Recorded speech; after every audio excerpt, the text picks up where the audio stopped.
Исусовото воскресение. Кога измина саботата, во раните мокри на неделата, Марија Магдалена и другата Марија дојдоа да го посетат гробот. Од ненадеж почвата силно се затресе. Ангел Господов слезе од небото, го тргна каменот со кој беше затворена гробницата и седна врз него. Лицето му светеше како молскавица, а облеката му беше бела како снег.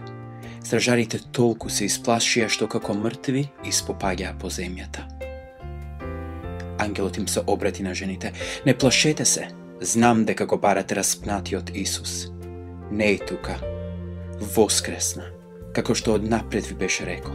Влезете и погледнете го местото каде што беше положено неговото тело. Одете брзо и кажете им на неговите ученици дека тој воскресна од мртвите и дека е на пат кон Галилеја. Појдете таму и ќе го видите. Еве дојдов да ви го кажем тоа." По саботата, Марија од Магдала, Салома и Марија мајката на Јаков купија мириси за балзамирање на Исусовото тело. Во раните зори на неделата, при изгреј сонце, тие се упатија кон гробницата. Одејќи почнаа да се прашуваат како ќе го тргнеме каменот од отворот на гробницата. Но кога втасаа таму и погледнаа, забележаа дека тешкиот камен е веќе отстранет, а каменот беше навистина голем.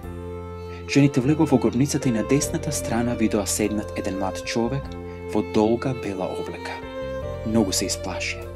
Но ангелот им рече: "Не плашете се, вие го барате Назареќанецот Исус, кој беше распнат. Тој воскресна и не е овде. Еве го местото каде што беше положено неговото тело. Одете и кажете им на неговите ученици, и особено на Петар, Исус ќе ве чека во Галилеја. Таму ќе го видите, како што ви беше кажал." Жените избегаа од гробницата тресејќи се со страв, толку беа исплашени што никому ништо не кажуваа. Во неделата, уште во рани зори, жените дојдоа кај гробницата, носејќи ги миризливите масла за премачкување на Исусовото тело, што самите ги беа приготвиле. Но е најдоа гробницата отворена и гробната плоча иставена. Влегоа во гробницата, но таму го немаше телото на Господ Исус. Додека стоја таму збунето, ненадено пред нив се појавија двајца мажи во блескави облеки. Исплашени, жените се наведнаа кон земјата, кога тие им се обратија велејќи им: "Зошто го барате живиот меѓу мртвите? Тој не е овде, воскресна. Сетете се што ви велеше уште додека беше во Галилеја. Синот човечки ќе треба да биде предаден во рацете на грешници, кој ќе го распне, но на третиот ден тој ќе воскресне." Тога жените се сетија дека Исус навистина им го кажа тоа. Кога се вратија од гробот, жените им го кажаа сето ова на 11-мината Исусови ученици и на сите други. Меѓу жените беа и Марија од Магдала, и Јоана, и Марија, мајката на Јаков, и други жени кои им го кажаа тоа на апостолите. Но апостолите ги сметаа нивните зборови за измислени и не им поверува. Сепак Петар стана и со трчање се упати кон гробницата. Тој дзирна внатре и не виде ништо друго осем платното во кое беше земено телото на Исус. Потоа се врашти дома во голема недоумица за она што се случило. Христовото воскресение е подкрепено со следниве факти. Празниот гроб.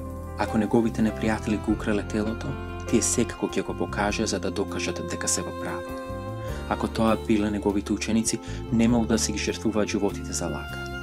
Празниот гроб е силен аргумент. Силата на првите христијани да беа го виделе воскреснатиот Христос, немало да поднесат такви прогонства и смрт во арените за мртвов Месаја. Целиот Нов Завет, тој записите на апостолите, лесно е да се види дека тоа биле честни луѓе, борци за вистината по секоја цена. По сите стручни критериуми, Новиот Завет е поверодостоен документ од многу световни записи.